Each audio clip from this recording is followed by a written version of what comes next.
미선아, 오늘 내 생일이니까 말하는 건데. 나도 이제 좀 자유로워지고 싶어. 제가 정성스럽게 차린 생일상 위에 남편이 내민 건 몇 장의 서류.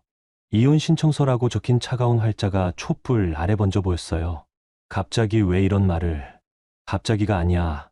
계속 생각해왔어. 남편이 고개를 들 때 낯선 향수 냄새가 났어요. 술 냄새에 섞인 달콤함이 모든 걸 설명해 주었어요. 다른 사람 있어요? 4년. 뇌출혈로 쓰러진 시어머니를 밤낮 없이 돌보며 제 청춘을 바친 시간이었어요. 기저귀 갈고 약 챙기고 병원 오가며 기록해둔 간병일지만 해도 두꺼운 바인더 3권이었죠. 그런 게 아니라 그냥 이 생활이 답답해. 선호는 아마 제가 울면서 매달릴 거라 생각했겠죠. 안 돼요. 다시 생각해봐요. 하면서 무릎 꿇고 빌 거라고요. 하지만 저는 조용히 서랍에서 도장을 꺼내왔어요. 그리고 제 서명란에 쿵 소리 나게 찍었습니다. 선호의 얼굴이 순간 사색이 되었어요. 입술이 파르르 떨리더군요. 뭐야, 정말 찍은 거야? 됐어요? 그때만 해도 그들은 몰랐습니다. 제가 4년 동안 얼마나 치밀하게 모든 걸 기록해뒀는지, 그리고 그 기록들이 얼마나 무서운 무기가 될 수 있는지. 여러분의 구독, 좋아요는 더 많은 사연을 만드는 힘이 됩니다. 안녕하세요. 저는 정미선이에요. 32이고요. 지금은 요양보호사로 일하고 있어요. 오늘 들려드릴 이야기는 제가 2021년부터 2024년까지 겪었던 일들이에요. 지금 생각해도 참 기가 막힌 일들이었는데, 그때는 정말 하루하루가 지옥 같았거든요. 2024년 11월 15일이었어요. 남편 이선호의 40번째 생일이었죠. 저는 아침부터 장을 보고 미역국을 끓였어요. 선호가 제일 좋아하는 갈비찜도 만들고 잡채에 나물까지 정성스럽게 차렸죠.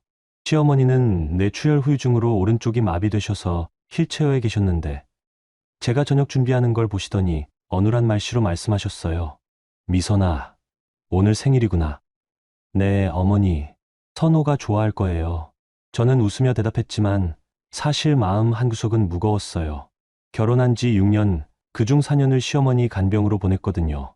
처음에는 당연한 일이라고 생각했어요. 며느리니까, 가족이니까요.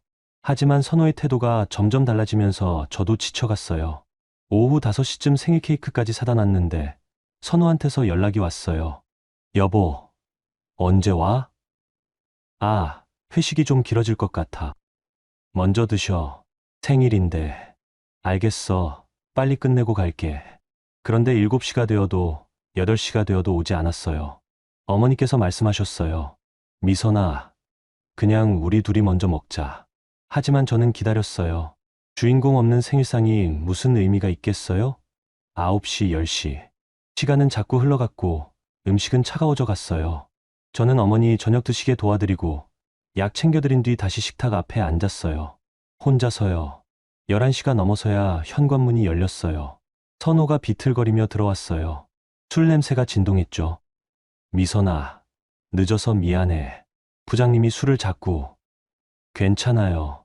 밥 데워드릴까요? 저는 일어서려 했는데 선호가 저를 막았어요. 그리고 정장 안주머니에서 뭔가를 꺼냈어요. 꽃다발이나 작은 선물일 거라 생각했는데. 미선아. 선호가 식탁 위에 놓은 건 A사 용지 몇 장이었어요. 맨 위에 협의이혼 신청서라고 적혀 있었죠. 저는 눈을 의심했어요. 이게 뭐예요? 이혼 서류야. 선호는 소파에 털썩 앉으며 말했어요. 술에 취한 목소리였지만 또렷했어요. 내 생일이니까 이제 좀 자유로워지고 싶어. 저는 멍하니 서류를 내려다봤어요. 남편 이름, 아내 이름, 혼인신고일. 우리 부부의 6년이 차가운 활자로 정리되어 있었어요. 갑자기 왜 이런 말을. 갑자기가 아니야. 계속 생각해왔어. 우리 이렇게 사는 게 맞나 싶어서. 선호가 고개를 들었을 때 저는 낯선 냄새를 맡았어요. 술 냄새에 섞인 달콤한 향수 냄새. 제가 쓰는 향수가 아니었어요. 다른 사람 있어요? 저는 조용히 물었어요. 선호는 잠시 멈칫했지만 곧 고개를 저었어요. 그런 게 아니라 그냥 이 생활이 답답해. 하지만 저는 알 수 있었어요. 그 향수 냄새에 평소보다 1시간 늦게 들어온 시간, 그리고 생일날 이혼 서류를 내미는 타이밍까지 모든 게 설명됐어요. 저는 서류를 다시 들여다봤어요. 선호 서명란에는 이미 사인이 되어 있었고 제 서명란만 비어 있었어요. 도장 찍으면 되는 거예요? 응. 그럼 내일 구청에 가서 접수하고. 선호가 말을 하다가 멈췄어요. 아마 제가 울거나 매달릴 거라 생각했을 거예요. 하지만 저는 조용히 일어나서 거실 서랍으로 걸어갔어요. 4년 동안 어머니 약봉지를 정리하고 병원비 영수증을 모으고 온갖 서류에 도장을 찍어오던 그 서랍이었어요. 도장을 꺼내 들고 다시 식탁으로 돌아왔어요. 선호가 저를 멍하니 바라보고 있었어요. 정말 찍을 거야? 저는 대답하지 않고 제 서명란에 도장을 쿵 소리 나게 찍었어요. 빨간 인주가 하얗게 번졌어요. 됐어요? 선호의 얼굴이 사색이 됐어요. 아마 제가 울면서 안 돼요. 다시 생각해봐요. 할 거라 기대했나 봐요. 하지만 저는 그러지 않았어요. 4년 동안 어머니 간병을 하면서 선호의 차가운 시선을 견디면서 저도 많이 변했거든요. 저는 서랍에서 파일 하나를 더 꺼냈어요. 두꺼운 A사 바인더였어요. 이건 뭐야? 간병일지요. 2021년부터 지금까지 어머니 약값이랑 병원비, 재활센터비, 간병용품비 다 기록해뒀어요. 영수증도 다 붙여뒀고요. 저는 바인더를 펼쳐 보였어요. 매달 정리해둔 가계부, 어머니 상태 변화, 약 복용 기록, 재활 일정. 4년치가 빼곡했어요. 그리고 이건 당신 카드 사용 내역이에요. 회식비라고 하는데 요새 너무 많아졌네요. 선호가 바인더를 뺏으려 했지만 저는 재빨리 끌어안았어요. 이혼한다고 하니까 저도 할 말이 있어요. 4년 동안 제가 벌었던 월급 계산해보세요. 그리고 간병인 고용했으면 들었을 비용도요. 야, 미선아, 너 지금 뭐요? 당신이 먼저 이혼 서류 내밀었잖아요. 저는 바인더를 가슴에 꽉 안고 방으로 들어갔어요. 그리고 문을 닫았어요. 어머니 방에서 작은 소리가 들렸어요. 아마 우리 말다툼을 들으셨나 봐요. 그날 밤 저는 잠들지 못했어요. 창밖으로 보이는 아파트 불빛들을 보면서 생각했어요. 정말 이게 끝인가? 6년 결혼 생활이 4년 간병이 이렇게 끝나는 게 맞나? 하지만 동시에 다른 감정도 들었어요. 해방감 같은 거였어요. 이제 선호 눈치 보지 않아도 되고 간병은 내가 알아서 해. 소리 듣지 않아도 되고 처음으로 제 인생을 제가 결정할 수 있게 됐구나 싶었어요. 그러면서 제 기록장을 다시 펼쳐봤어요. 4년 동안의 숫자들이 저를 위로해 주는 것 같았어요. 제가 얼마나 성실했는지, 얼마나 헌신했는지 증명하는 숫자들이었거든요. 이제 이 숫자들이 저를 지켜줄 거라고 생각했어요. 다음 날 아침, 선호가 맨정신으로 돌아왔어요. 어제 밤 일을 후회하는 것 같았어요. 미선아, 어제는 술을 너무 많이 마셨나 봐. 저는 어머니 아침 식사 준비를 하면서 대답했어요. 도장은 이미 찍었어요. 야, 그게 진짜로 이혼하자는 게 아니라. 그럼 뭐해요? 선호가 머리를 긁적이더니 갑자기 화를 냈어요. 야, 너 정말 사람이 맞냐? 누워있는 엄마 두고 어떻게 가려고 해? 저는 숟가락을 놓고 선호를 쳐다봤어요. 어머니 말씀이 나왔으니 말인데요. 4년 동안 간병비가 얼마 들었는지 아세요? 그건 내가 번 돈으로. 맞아요. 당신이 번 돈이죠. 그런데 제 시간은 공짜였나요? 어머니께서 거실에서 말씀하셨어요. 미선아, 선호야, 싸우지 마라. 저희는 어머니 앞으로 갔어요. 어머니는 휠체어에 앉아 걱정스러운 표정을 하고 계셨어요. 엄마, 미선이가 이상해. 갑자기 이혼한다고. 선호야, 그런 소리 하지 마라. 미선이가 얼마나 고생했는데. 어머니가 제 손을 잡으셨어요. 힘없는 왼손이었지만 따뜻했어요. 미선아, 고맙다. 내가 없었으면 나는 어쩔 뻔했니. 그때 초인종이 울렸어요. 선호 누나인 지한 형님이었어요. 어머, 무슨 일이야? 선호가 전화해서 급하게 오라고. 지한 형님은 들어오자마자 분위기를 파악했어요. 선호가 귓속말로 뭔가 설명하더니 형님이 저를 보며 말했어요. 미선아, 잠깐 밖에서 얘기 좀 할까?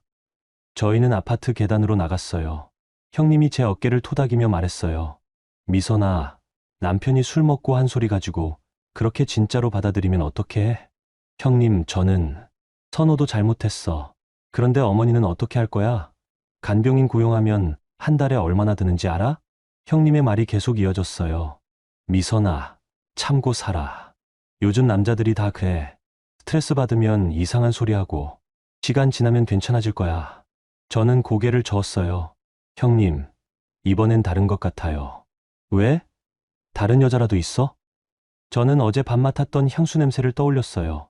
하지만 확실하지 않은 건 말하고 싶지 않았어요. 그냥 감이 와요. 형님이 한숨을 쉬었어요. 그래도 한 번 더 생각해봐. 어머니 때문에라도. 집으로 돌아와서 선호와 형님이 거실에서 작은 소리로 뭔가 상의하고 있었어요. 저는 제 방에서 기록장을 다시 정리했어요. 혹시 모르니까 복사본을 만들어두는 게 좋겠다 싶었거든요.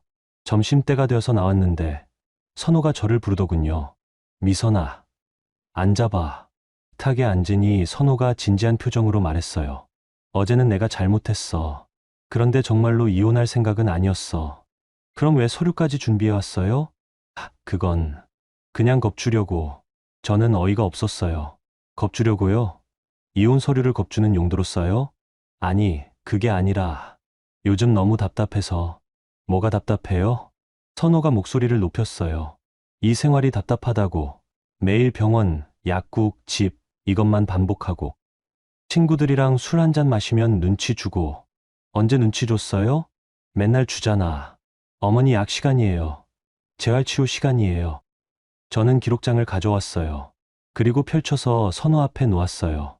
여기 보세요. 지난달 당신이 회식비로 쓴 돈이 85만 원이에요. 어머니 약값이 12만 원, 재활센터비가 20만 원인데. 이게 말이 돼요? 야, 그건 내가 번 돈이잖아. 맞아요. 당신이 번 돈이죠. 그럼 제 시간은 뭐예요? 제가 4년 동안 포기한 커리어는 뭐고, 제 인생은 뭐예요? 저는 계속 페이지를 넘기며 보여줬어요. 여기 2022년 3월, 어머니가 폐렴으로 입원하셨을 때. 저는 3주 동안 병원에서 밤샘 간병했어요. 당신은 회사 일이 바빠서 주말에만 잠깐 왔죠. 그때는 정말 바빴어. 여기 2023년 7월, 어머니가 재활치료 받을 때.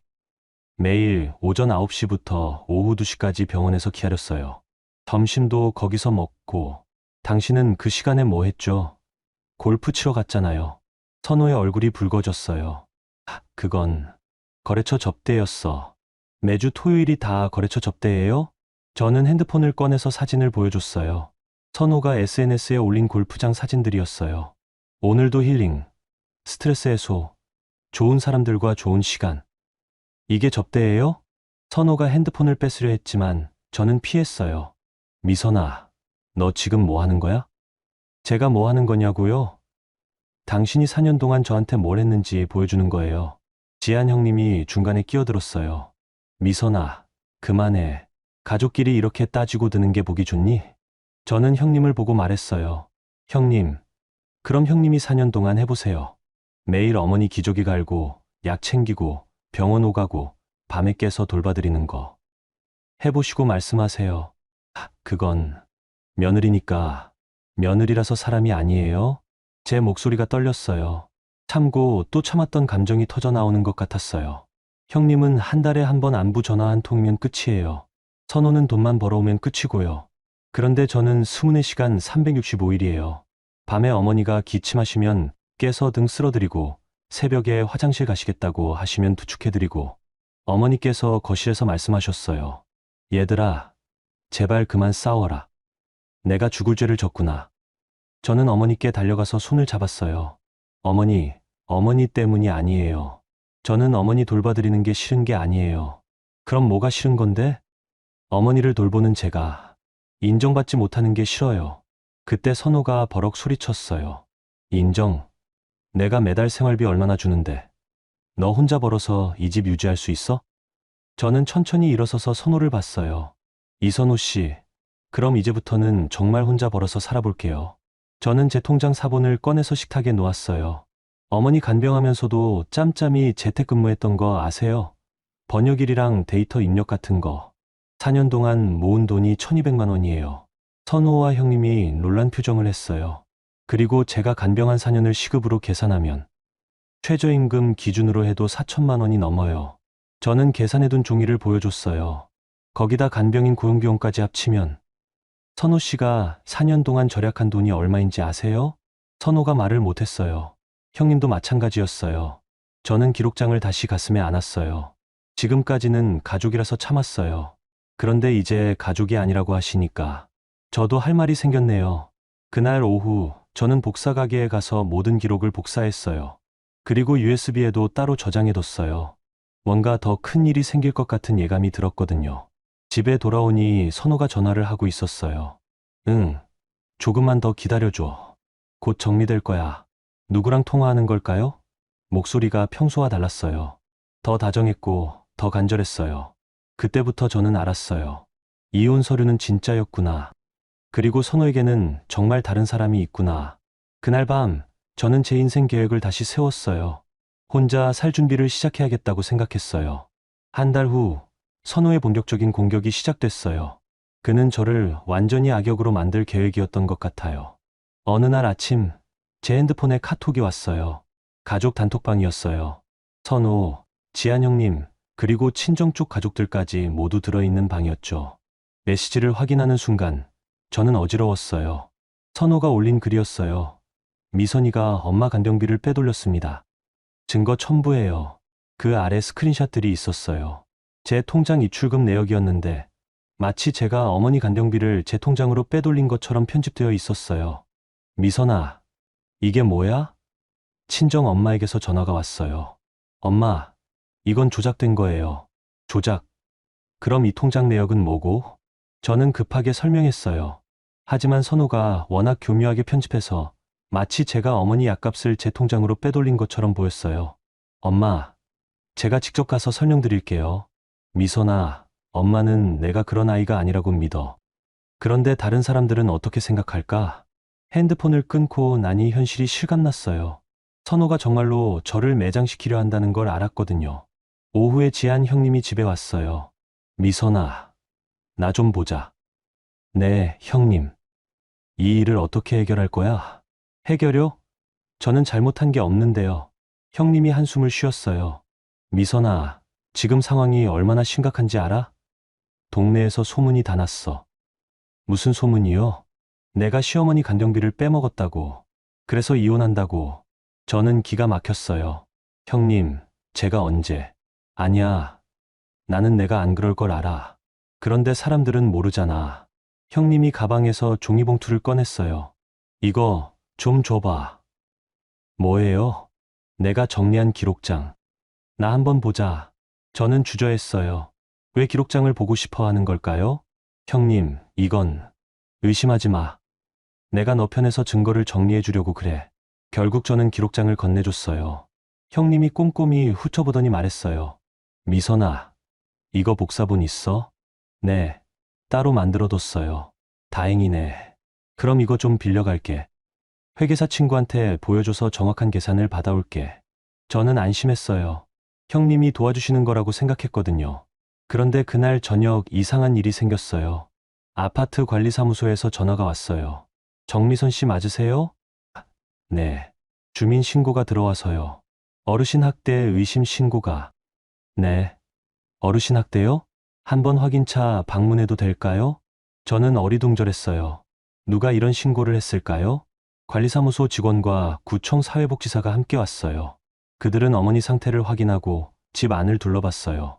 어르신, 며느리분이 잘 돌봐드리고 있나요? 어머니께서 말씀하셨어요. 미선이는 천사 같은 애야. 나 때문에 고생만 시켰는데. 어머니의 말씀을 듣고 사회복지사는 안심한 것 같았어요. 집 안도 깨끗하고 어르신 상태도 좋네요. 그런데 신고가 들어온 이유가 있을 텐데.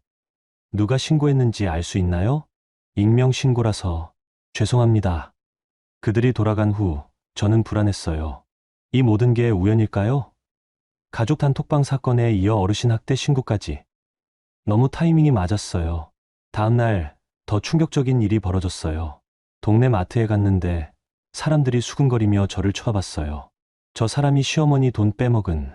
아이고, 겉보기에는 얌전해 보이는데. 요즘 며느리들이 다 그래요. 돈만 밝혀서. 저는 장을 포기하고 집으로 돌아왔어요. 현관에서 눈물이 났어요. 4년 동안 성실히 간병했던 제가 하루아침에 도둑이 되었어요. 그날 오후 지한 형님이 다시 왔어요.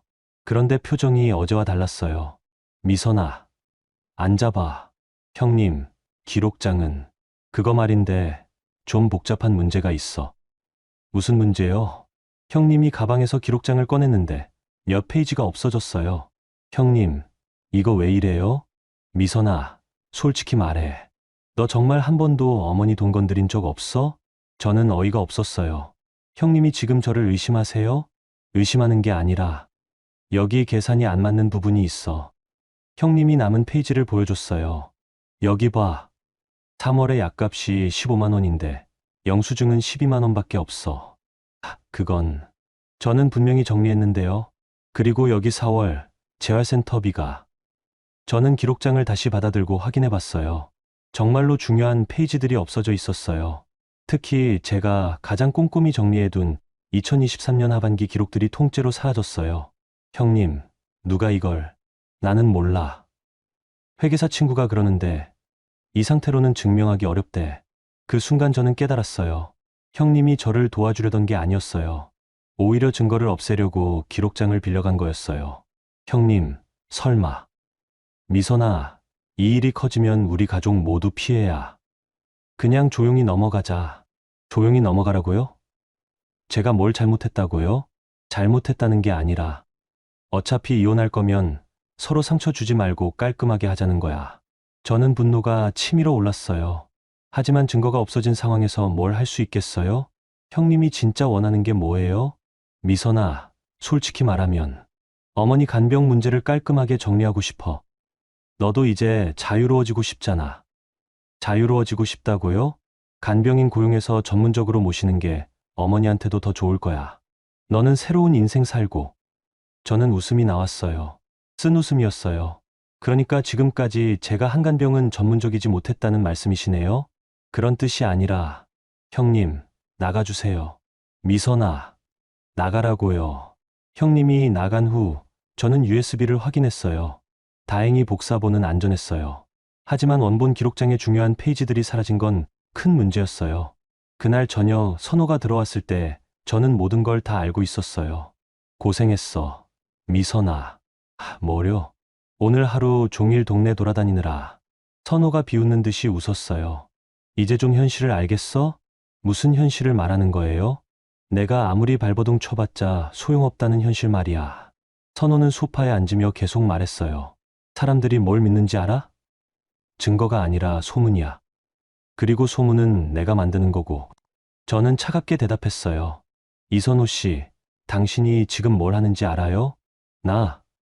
나는 그냥 진실을 말하는 것뿐이야. 진실이요? 조작된 통장 내역이 진실이에요. 없어진 기록장 페이지가 진실이고요? 선호의 얼굴이 굳었어요. 뭔 소리야? 형님이 가져간 기록장 중요한 페이지가 사라졌더군요. 우연의 일치겠죠?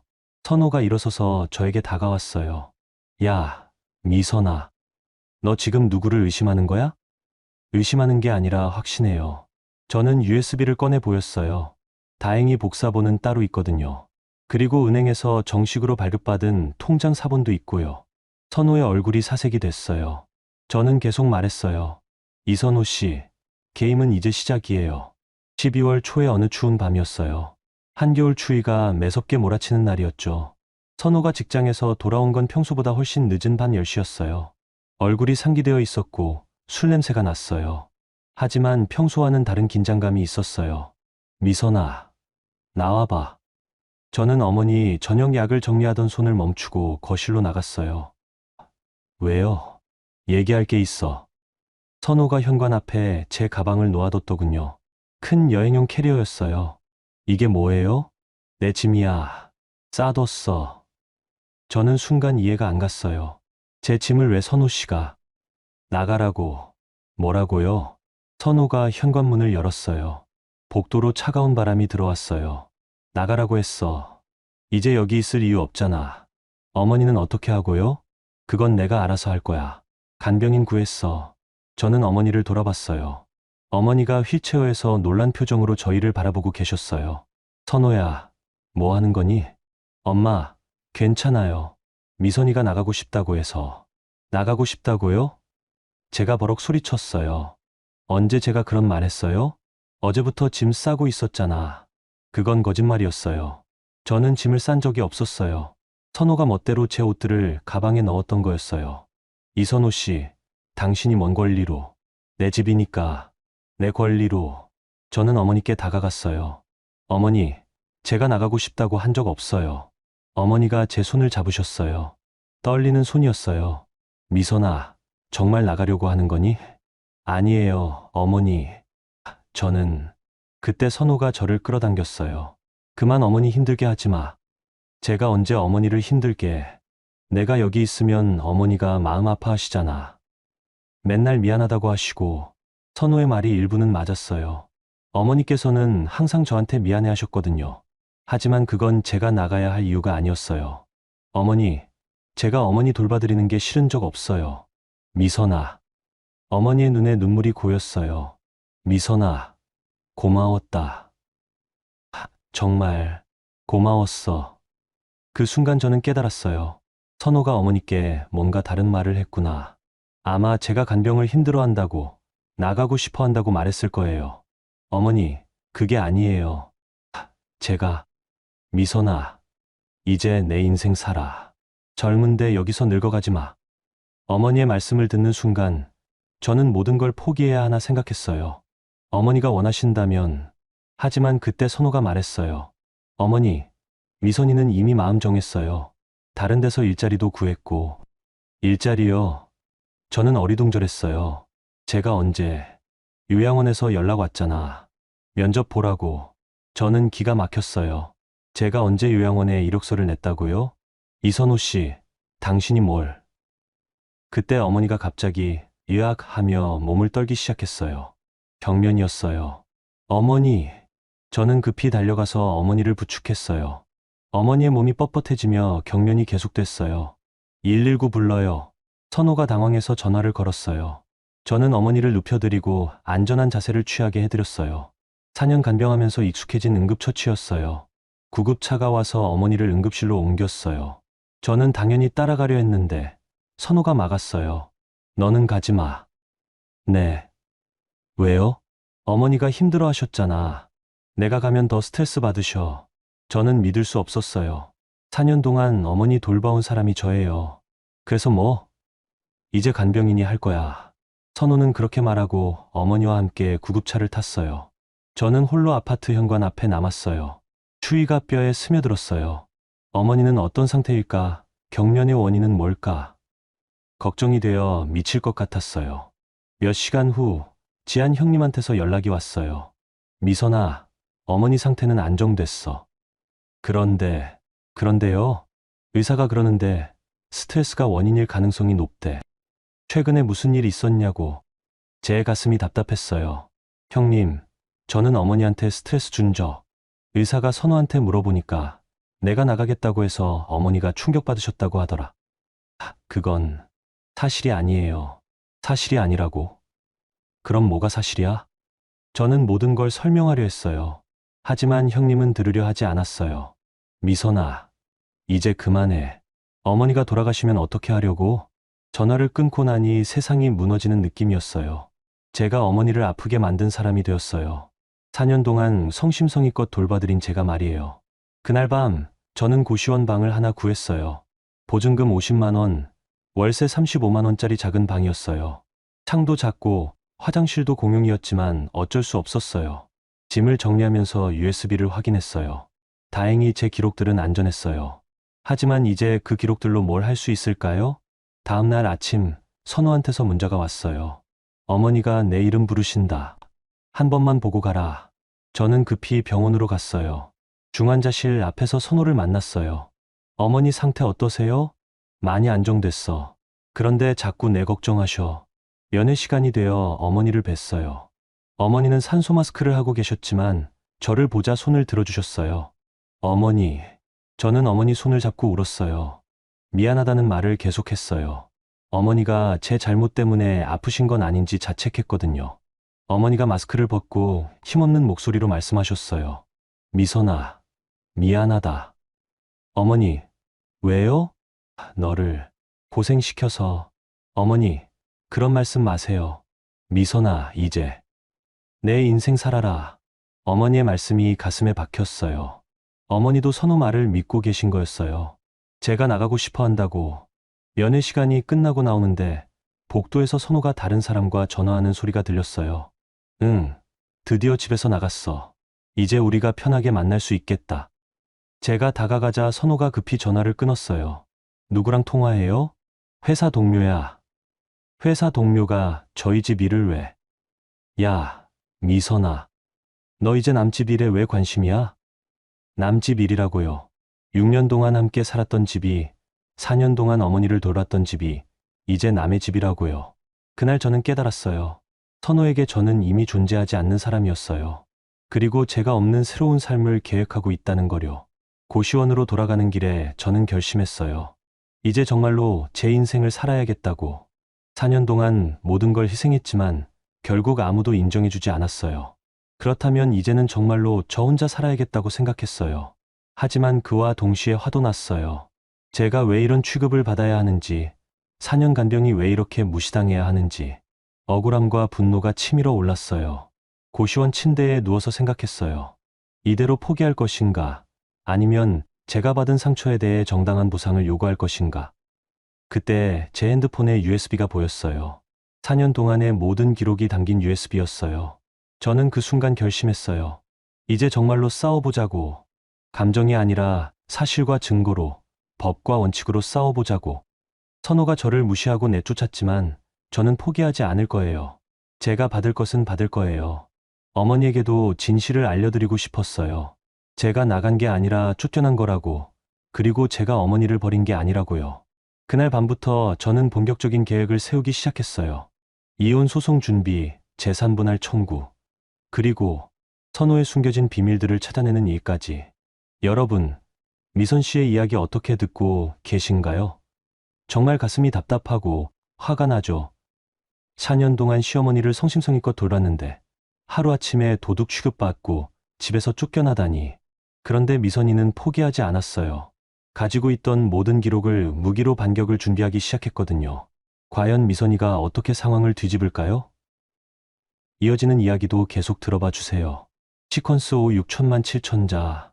2025년 2월, 제가 고시원에서 혼자 지낸 지 2달이 지났어요.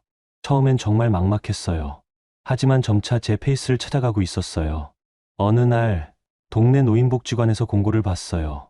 간병 경력자를 위한 요양보호사 교육과정 무료 지원이라는 내용이었어요. 저는 그날 바로 신청했어요.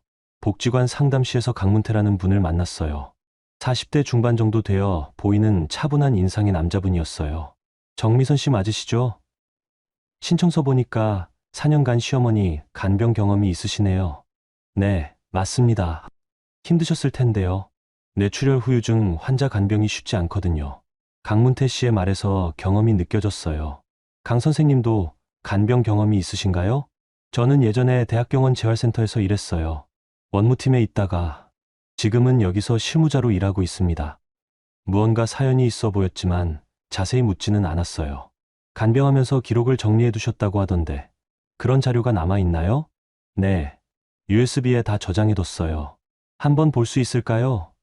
교육과정 개별 맞춤을 위해서요. 저는 USB를 가져와서 보여줬어요. 강문태 씨가 제 기록들을 보더니 놀란 표정을 했어요. 정말 체계적으로 정리하셨네요. 이 정도면 웬만한 요양시설 간호 기록보다 더 상세해요. 별게 아니에요. 그냥 습관적으로. 아니에요. 이건 정말 대단한 거예요. 특히 이 부분.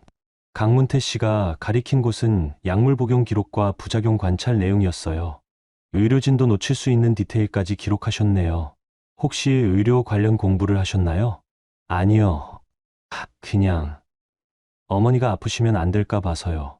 강문태 씨가 한참 기록을 보더니 말했어요. 미선 씨, 혹시 이 기록들로 문제 생긴 적 없으세요? 문제요?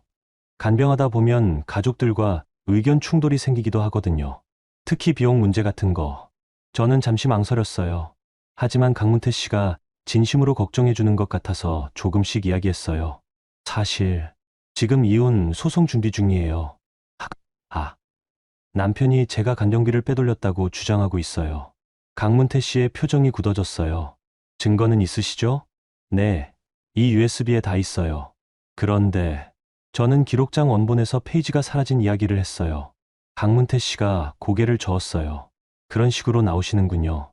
안타깝지만 흔한 패턴이에요. 흔한 패턴이요? 간병 갈등에서 여성이 불리한 위치에 몰리는 경우. 저도 병원에서 여러 번 봤거든요. 강문태 씨가 진지한 표정으로 말했어요. 미선 씨, 지금 상황에서는 추가 증거가 필요해요. 특히 객관적인 자료들 말이에요. 어떤 자료요? 병원 결제 기록, 카드사 명세서, 약국 처방전. 이런 것들은 아무도 조작할 수 없거든요. 저는 눈이 번쩍 뜨였어요. 그런 자료들을 구할 수 있나요? 물론이죠. 본인 명의로 결제한 건 언제든 발급받을 수 있어요. 그리고 강문태 씨가 잠시 망설이더니 말했어요. 혹시 시어머니 분이 입원하셨던 병원이 어디인가요? 대학병원 재활센터예요. 아, 제가 예전에 있던 곳이네요. 거기서 치료 동의서나 보호자 서명 같은 거 확인해 볼 수 있을 것 같은데요. 그런 게 왜 중요해요? 간혹 보호자 서명을 위조하는 경우가 있거든요. 특히 보험 처리나 치료 방향 결정할 때 저는 뭔가 이상한 느낌이 들었어요. 선호가 혼자 병원에 가서 서류를 처리한 적이 몇 번 있었거든요. 강 선생님, 그런 자료들 어떻게 확인하나요? 일단 정식으로 요청해 보세요. 환자 가족이니까 권한은 있어요. 만약 거부당하면 다른 방법을 생각해 보죠. 그날부터 저는 체계적으로 증거 수집에 나섰어요. 우선 4년간 제가 결제한 모든 카드 내역을 신청했어요. 병원, 약국, 의료용품 구매. 생각보다 많은 자료가 나왔어요. 특히 놀라운 건 제가 기억하지 못하는 결제 내역들이 있었어요. 어머니 약값으로 처리된 건데 실제로는 전혀 다른 용도였던 거죠. 카드사에서 받은 상세 내역을 보니 2023년 8월에 약국에서 15만 원이 결제되어 있었어요. 그런데 그날 어머니 약값은 실제로 8만 원이었거든요. 나머지 7만 원은 뭐였을까요? 저는 그 약국에 직접 가봤어요. 혹시 이 날짜에 결제된 내역 확인할 수 있나요? 약사가 컴퓨터를 확인해 보더니 말했어요. 이날 어르신 약이랑 남성용 건강기능식품이 함께 결제됐네요. 남성용 건강기능식품이요? 네, 가격이 7만 원인 걸로. 영양제 종류예요. 저는 기가 막혔어요. 선호가 자기 건강식품을 어머니 약값으로 처리해 온 거였어요. 그리고는 나중에 제가 간병비를 빼돌렸다고 주장한 거죠. 이런 식으로 하나씩 확인해 보니 수상한 결제 내역이 더 많았어요. 어머니 간병용품이라고 해서 구매한 건데 실제로는 선호가 쓰는 물건들이었던 거죠. 더 충격적인 건 병원 기록이었어요. 강문태 씨의 도움으로 어머니의 치료 기록을 확인해 봤는데 몇 개의 서명이 이상했어요.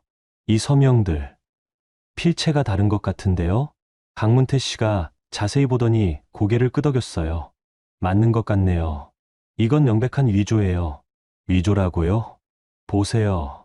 여기 2023년 10월에 재활치료 동의서, 보호자 서명이 되어 있는데 이게 정말 미선 씨 서명인가요? 저는 그 서명을 보고 깜짝 놀랐어요. 제 이름으로 되어 있는데 제가 쓴 글씨가 아니었어요. 저는 이런 서명 한 적 없어요. 그럼 누가? 저희는 서로 쳐다봤어요. 답은 뻔했죠. 선호가 제 서명을 위조해서 치료 동의서를 작성한 거였어요. 아마 제가 병원에 못 간 날에 혼자 가서 처리한 모양이에요. 강 선생님, 이거 문제가 되나요? 당연히 문제죠. 보호자 서명 위조는 심각한 법적 문제예요. 특히 의료 관련 서류는 더욱 그래요. 저는 점점 확신이 들었어요. 선호가 저를 몰아내기 위해 계획적으로 준비해온 일이라는 거요. 그날 저녁 저는 요양보호사 교육 신청서를 냈어요. 이제 간병은 더 이상 희생이나 의무가 아니라 제대로 된 값을 받는 전문적인 일이 될 거예요. 강문태 씨가 마지막에 말했어요. 미선 씨, 앞으로 힘든 싸움이 될 거예요. 그런데 포기하지 마세요. 진실은 반드시 드러나거든요. 그날 밤 저는 정리된 증거들을 보면서 생각했어요. 이제 진짜 싸움이 시작되는구나. 감정적인 싸움이 아니라 사실과 증거로 하는 정당한 싸움이요. 선호는 아마 제가 포기하고 조용히 사라질 거라 생각했을 거예요. 하지만 저는 그러지 않을 거예요. 4년간의 제 노력과 헌신이 정당하게 인정받을 때까지 끝까지 싸울 거예요. 그리고 어머니께도 진실을 알려드리고 싶었어요. 제가 어머니를 버린 게 아니라 오히려 어머니를 더 잘 돌보기 위해 전문가가 되려고 한다는 거요. USB를 손에 쥐고 잠들었어요. 내일부터 본격적인 반격이 시작될 거예요. 시퀀스 6천만 7천자. 3월 말 저는 법률구조공단을 찾아갔어요. 수집한 증거들을 정리해서 정식으로 법적 절차를 밟기로 결심했거든요. 담당 변호사님이 제 자료를 보더니 감탄했어요. 이렇게 체계적으로 정리된 자료는 처음 봐요. 특히 이 카드 결제 분석, 전문가 수준이네요. 제가 4년 동안 꼼꼼히 기록해둔 거예요. 그런데 남편 측에서는 뭐라고 주장하고 있나요? 간병비를 제가 빼돌렸다고 해요. 그리고 시어머니 돌보는 걸 싫어해서 집을 나갔다고. 변호사님이 서류를 넘기더니 중요한 부분을 짚어주었어요. 여기 보세요. 혼인 중 생활비 분담, 간병 노동의 경제적 가치, 그리고 남편의 사치성 지출. 이 모든 게 재산 분할에 영향을 미칠 수 있어요. 저는 선호의 카드 사용 내역도 함께 제출했어요. 최근 1년간 급증한 회식비와 접대비, 그리고 의심스러운 지출들까지요. 이 부분은 어떻게 확인하셨어요? 남편이 가족 카드를 주면서 생활비 관리하라고 했거든요. 그래서 명세서를 다 받아볼 수 있었어요. 변호사님이 특히 관심을 보인 건 선호의 최근 지출 패턴이었어요. 여기 2024년 하반기부터 급격히 늘어났네요. 특히 이 신서아라는 이름으로 계좌이체된 금액들. 그게 누군지 몰라요. 아마 회사 관련 사람인 것 같은데. 금액이 상당하네요. 한 달에 200만 원씩. 이건 회사 업무로 보기엔 너무 큰 금액이에요. 저도 그 부분이 의심스러웠어요. 신서아라는 사람에게 왜 이렇게 많은 돈을 보냈을까요? 법률구조공단에서 나와서 저는 본격적으로 선호의 금전거래를 추적해보기로 했어요. 혹시 다른 여자와의 관계인지 확인하고 싶었거든요. 그 과정에서 뜻밖의 발견이 있었어요. 선호 회사에 내부 감사가 들어갔다는 소식이었어요. 동네에서 우연히 만난 선호 동료의 아내한테서 들었어요. 요즘 우리 남편이 스트레스를 너무 받아서 회사에 감사가 들어와서 난리래요. 감사요? 영업팀 접대비 관련해서 뭔가 문제가 있나 봐요. 저는 순간 번개가 치는 것 같았어요. 선호의 급증한 접대비와 회사 감사. 혹시 연관이 있을까요? 집에 돌아와서 선호의 카드 내역을 다시 자세히 봤어요. 그리고 놀라운 사실을 발견했어요. 접대비로 처리된 많은 항목들이 실제로는 개인적인 용도였던 거예요. 예를 들어 거래처 접대라고 되어 있는데 시간과 장소를 보니 데이트 코스였어요. 강남의 고급 레스토랑, 호텔 라운지, 심지어 커플 마사지샵까지. 더 충격적인 건 신서아에게 보낸 돈이 선호 개인 계좌가 아니라 회사 법인카드로 처리된 것들이 있었어요. 아마 선호가 접대비를 빼돌려서 개인적으로 쓴 모양이었어요. 저는 이 정보를 변호사님께 알렸어요. 이거 문제가 될 수 있을까요? 당연하죠. 회사 돈을 개인적으로 유용한 건 횡령이에요. 그리고 접대비 허위 신고는 세무상 문제도 될 수 있고요. 그럼 이 자료를 어떻게 활용할 수 있을까요? 일단 이혼 소송에서는 남편의 사치성 지출과 부정행위 증거로 쓸 수 있어요. 그리고 변호사님이 잠시 망설이더니 말했어요. 필요하다면 관련 기관에 신고할 수도 있겠네요.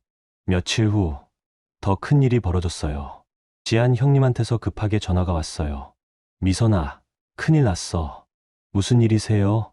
선호가 회사에서 잘릴 것 같아. 잘린다고요? 접대비 횡령 혐의래. 내부감사에서 발각됐다고.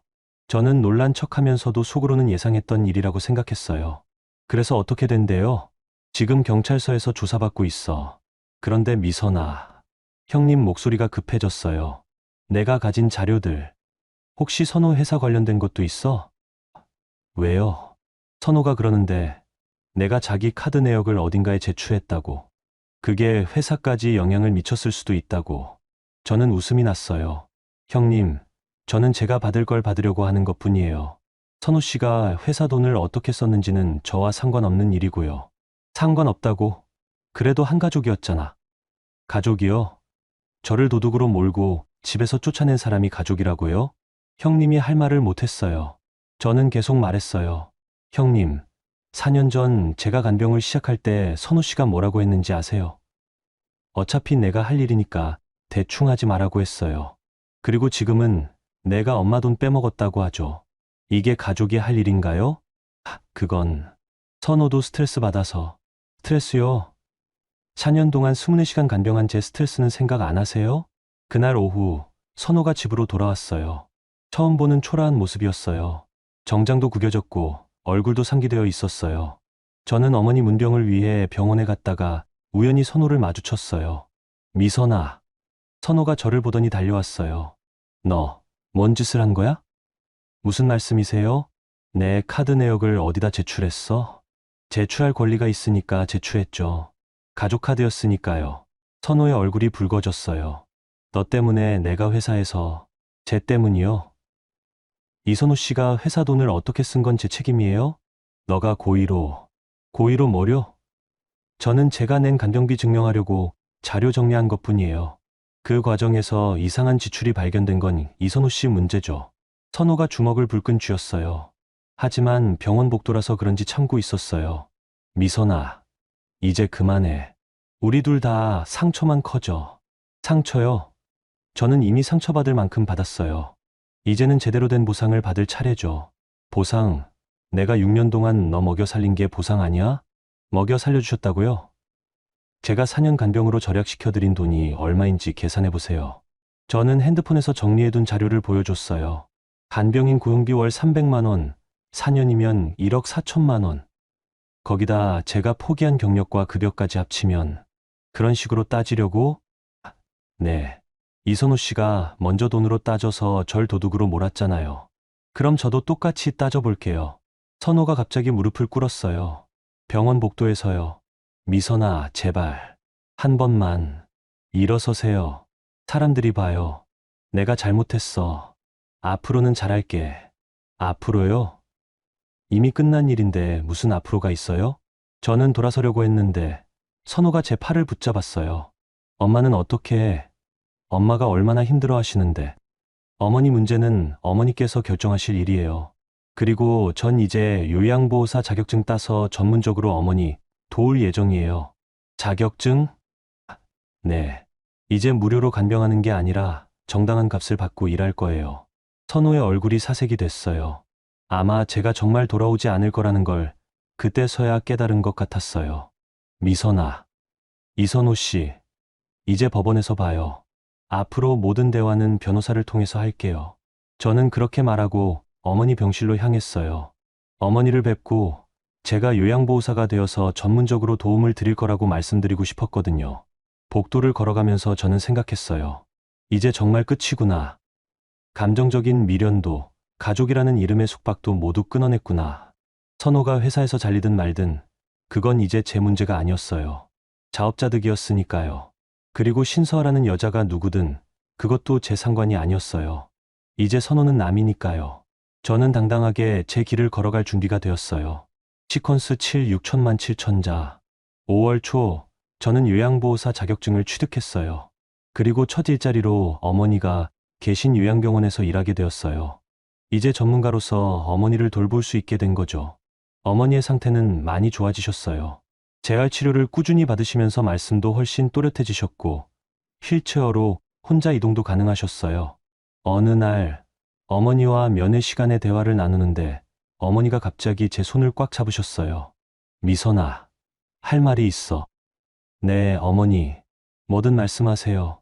어머니가 잠시 망설이시더니 떨리는 목소리로 말씀하셨어요. 약값.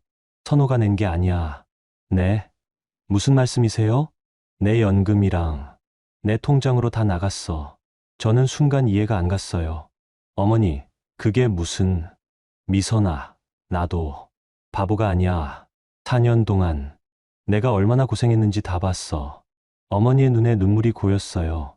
선호는 생활비만 냈어. 약값이랑 병원비는 내가 다 냈지. 저는 충격이었어요. 그럼 지금까지 선호가 간병비를 댔다고 한 건 거짓말이었다는 거예요? 어머니, 그럼... 미선아, 미안해. 너한테 말했어야 했는데. 어머니가 힘들게 말씀을 이어가셨어요. 선호가 내가 간병비 빼먹었다고 할 때 나는 화가 났어. 그런데 말을 못했지. 아들이니까. 어머니, 미선아, 너는 천사 같은 애야. 4년 동안 내 돈으로도 모자라서 내 돈까지 보태면서 어머니의 고백이 계속 이어졌어요. 실제로는 어머니 연금 180만 원과 예금에서 매달 100만 원씩 나가서 간병비를 댔다고 하셨어요. 선호는 단지 생활비 200만 원만 냈을 뿐이라고요. 그럼 선호가 말한 간병비는 거짓말이야. 모든 게 거짓말이었어. 저는 어머니를 안아드렸어요. 4년 동안 억울했던 마음이 한 번에 풀리는 느낌이었어요. 어머니, 왜 진작 말씀 안 하셨어요? 아들이 망가질까 봐서. 그때 어머니가 더 큰 이야기를 해주셨어요. 미선아, 또 하나 말해줄 게 있어. 뭐예요? 내가 오피스텔 하나 있어. 오피스텔이요? 응. 결혼하기 전에 내 이름으로 산 거야. 그런데 몇 년 전에 내 이름으로 바꿨어. 저는 깜짝 놀랐어요. 제 이름으로요? 언제요? 2년 전쯤. 선호가 자꾸 그 집을 팔자고 해서. 어머니의 설명에 따르면 선호가 계속 어머니 오피스텔을 팔아서 사업에 투자하자고 설득했다고 해요. 그래서 어머니가 몰래 제 이름으로 소유권을 이전해 두셨다고 하시더라고요. 어머니, 그런 중요한 일을. 미선아, 너만 믿어서 내가 나중에 힘들 때 쓰라고. 저는 눈물이 났어요. 어머니께서 얼마나 저를 생각해 주셨는지 알 수 있었거든요. 그 오피스텔 지금 어떻게 되어 있어요? 임대로 놓여 있어. 매달 보증금 3천만 원에 월세 80만 원. 그 순간 저는 모든 퍼즐이 맞춰지는 느낌이었어요. 선호가 제가 돈을 빼돌렸다고 주장한 이유, 쟤를 집에서 쫓아낸 이유, 모든 게 그 오피스텔 때문이었던 거예요. 어머니, 선호가 그 사실을 알고 있나요? 아니야. 모르는 척했어. 그런데 요즘 자꾸 서류 가져오라고 해서. 이상해. 저는 급하게 부동산 등기소에 가서 확인해 봤어요. 정말로 제 이름으로 되어 있었어요. 그리고 최근에 선호가 소유권 이전을 시도한 흔적도 있었어요. 등기소 직원이 설명해 줬어요. 최근에 소유권 이전 신청이 있었는데 서류에 문제가 있어서 반려됐어요. 무슨 문제요? 소유자 서명이 위조 의심이 있어서요. 또다시 위조였어요. 선호가 제 서명을 위조해서 오피스텔을 빼내려 했던 거였어요. 저는 즉시 변호사님께 연락했어요. 이거 큰 문제예요. 부동산 서류 위조는 중범죄거든요. 그럼 어떻게 해야 해요? 일단 고발할 수 있어요. 그리고 이혼 소송에서는 결정적인 증거가 될 거고요. 다음 날 더 충격적인 일이 벌어졌어요. 선호가 신서아와 함께 병원에 나타난 거예요. 신서아는 생각보다 어린 여자였어요. 29 정도로 보였고 화려한 차림새였어요. 그리고 선호에게 매우 친밀하게 굴었어요. 선호 오빠, 어머니 안색이 많이 좋아지셨네요. 오빠라고 부르는 걸 보니 연상연하 관계였나 봐요. 저는 어머니 병실 앞에서 그들을 지켜봤어요. 선호가 신서아를 어머니께 소개했어요. 엄마, 이분이 신서아예요. 우리 결혼하기로 했어요. 어머니가 놀란 표정을 하셨어요. 결혼이라고? 미선이랑은 이미 끝났어요. 이제 서아랑 새 출발하려고요. 신서아가 어머니께 인사를 했어요. 어머니, 처음 뵙겠습니다. 앞으로 잘 부탁드려요. 어머니가 당황스러워하시는 걸 보고 저는 참을 수 없었어요. 병실로 들어갔어요. 실례합니다. 제가 나타나자 선호와 신서아가 놀랐어요. 미선아, 너 왜? 저는 여기 직원이에요. 요양보호사로 일하고 있거든요. 신서아가 저를 위아래로 훑어보더니 말했어요. 아, 미선 언니시네요. 많이 들었어요. 언니라고 부르는 것도 어색했지만 그 말투가 묘하게 비꼬는 느낌이었어요. 들으셨다고요? 뭐요? 선호 오빠한테 들었죠. 간병하는 게 힘들어서 나가셨다고. 저는 어머니를 보셨어요. 어머니가 고개를 저으며 말씀하셨어요. 아니야. 미선이는 쫓겨난 거야. 엄마. 선호가 당황했지만 어머니가 계속 말씀하셨어요.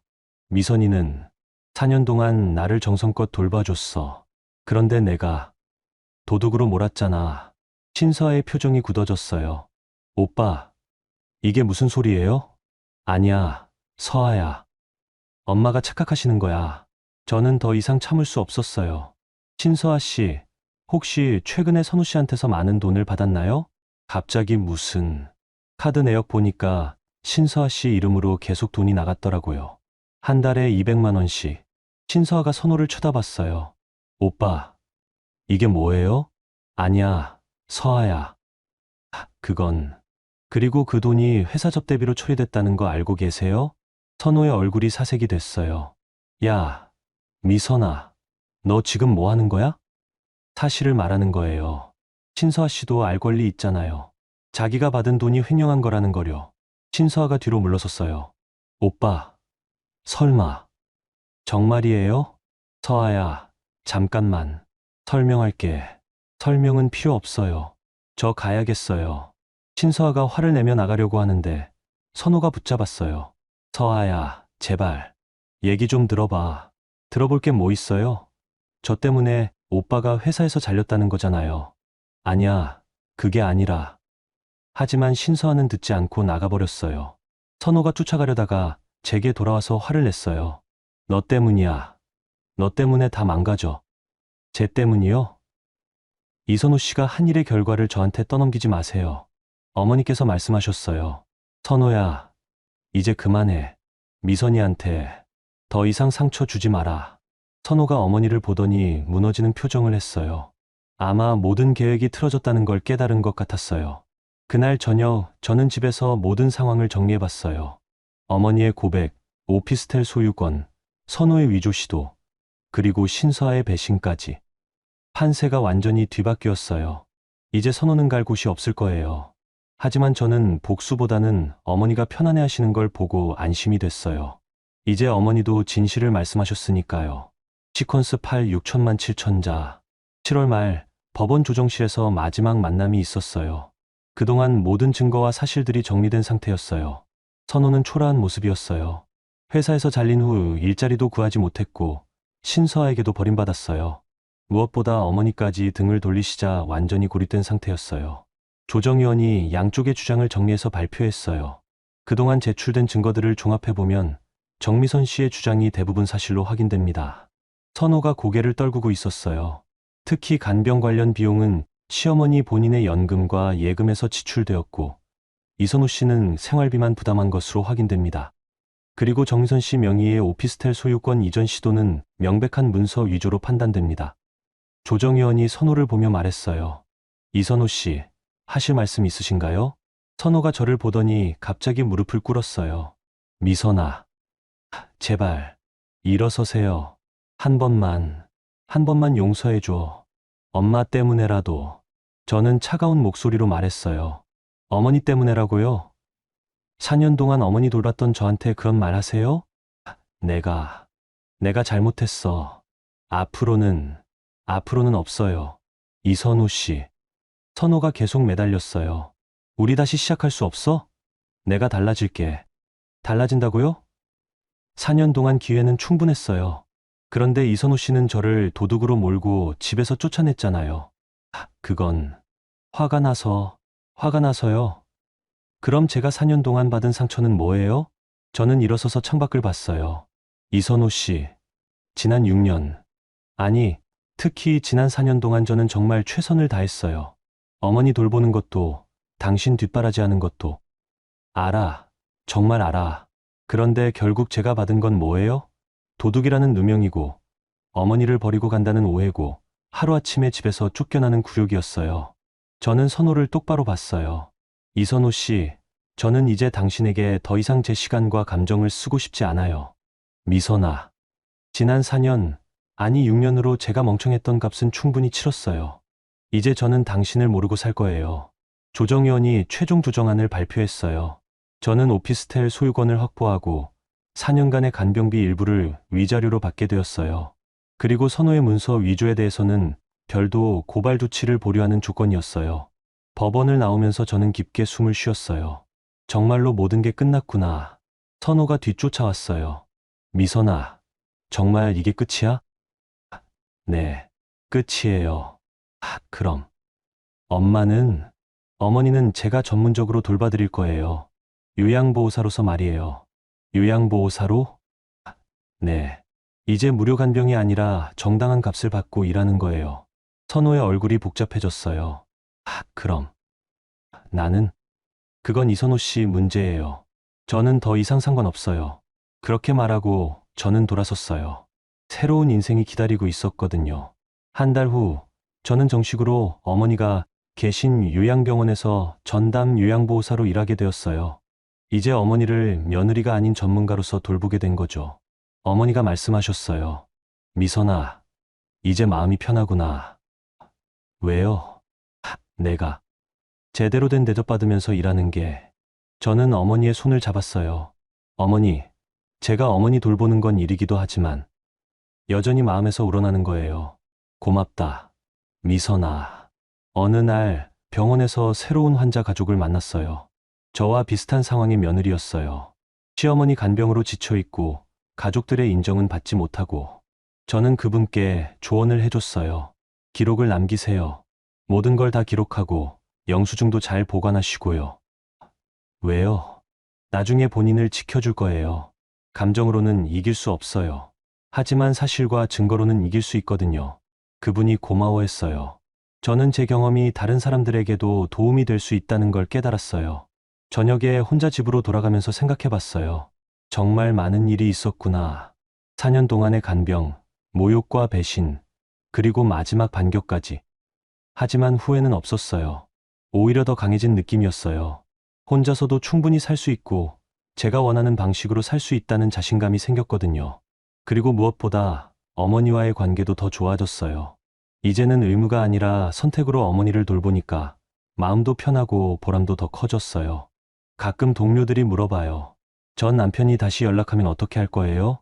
저는 웃으며 대답해요. 그럴 일은 없을 거예요. 이제 저는 정말로 다른 사람이거든요. 실제로 선호의 소식은 들리지 않았어요. 아마 어디선가 새로운 삶을 시작했겠죠. 그것도 선호의 몫이에요. 저는 이제 제 길을 걸어가고 있어요. 요양보호사로서, 그리고 한 명의 독립적인 여성으로서요. 오피스텔 임대료로 생활비는 충분하고 요양보호사 일로 용돈도 벌 수 있어서 경제적으로도 안정되었어요. 무엇보다 마음이 편해졌어요. 어제는 복지관에서 만난 강문태 씨에게서 연락이 왔어요. 미선 씨, 요양보호사 교육 강사 해볼 생각 없으세요? 실전 경험이 풍부하시니까. 저는 흔쾌히 수락했어요. 제 경험을 다른 분들과 나눌 수 있다면 좋겠다고 생각했거든요. 특히 간병 기록 정리하는 방법, 가족과의 갈등 해결 방법 같은 실질적인 도움을 줄 수 있을 것 같아요. 지금 이 순간, 저는 정말 행복해요. 혼자서도 충분히 잘 살고 있고, 의미 있는 일도 하고 있고, 무엇보다 제 자존감을 되찾았거든요. 4년 전, 간병을 시작할 때는 상상도 못했던 일들이에요. 하지만 결과적으로는 더 나은 사람이 된 것 같아요. 이제 저는 누구에게 의존하지 않고, 누구에게 무시당하지 않으면서 살 수 있어요. 그리고 그게 정말 소중한 거라는 걸 깨달았어요. 내일도, 모레도 저는 제 길을 당당하게 걸어갈 거예요. 엔딩 운영자 메시지 70만 900자. 여러분, 오늘 미선 씨의 이야기 어떠셨어요? 정말 마지막엔 속이 시원했죠. 4년 동안 시어머니를 정성껏 돌봤는데 도둑 취급받고 집에서 쫓겨났던 미선이가 결국에는 모든 진실을 밝혀내고 새로운 인생을 시작하게 되었잖아요. 가장 인상 깊었던 건 미선이가 감정적으로 싸우지 않았다는 거예요. 대신 4년 동안 꼼꼼히 기록해둔 자료들로 사실과 증거로 맞서 싸웠죠.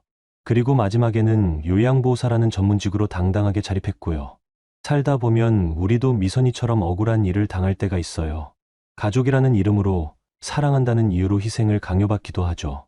그런데 진짜 사랑은 상대방을 인정하고 존중하는 거라고 생각해요. 일방적인 희생을 당연하게 여기는 건 사랑이 아니라 이용이거든요. 미선이 이야기에서 배울 수 있는 교훈이 있다면 자신을 지키는 건 이기적인 게 아니라는 거예요. 그리고 기록의 힘이 얼마나 중요한지도 알 수 있었죠. 감정만으로는 이길 수 없지만 명확한 사실과 증거가 있으면 진실은 반드시 밝혀지거든요. 여러분도 혹시 비슷한 상황에 있으시다면 미선이처럼 포기하지 마세요.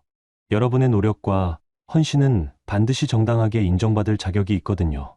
그리고 때로는 혼자 서는 것도 용기라는 걸 기억해 주세요. 오늘 이야기가 여러분께도 작은 위로와 지혜가 되었으면 좋겠습니다. 구독과 좋아요도 부탁드립니다. 감사합니다.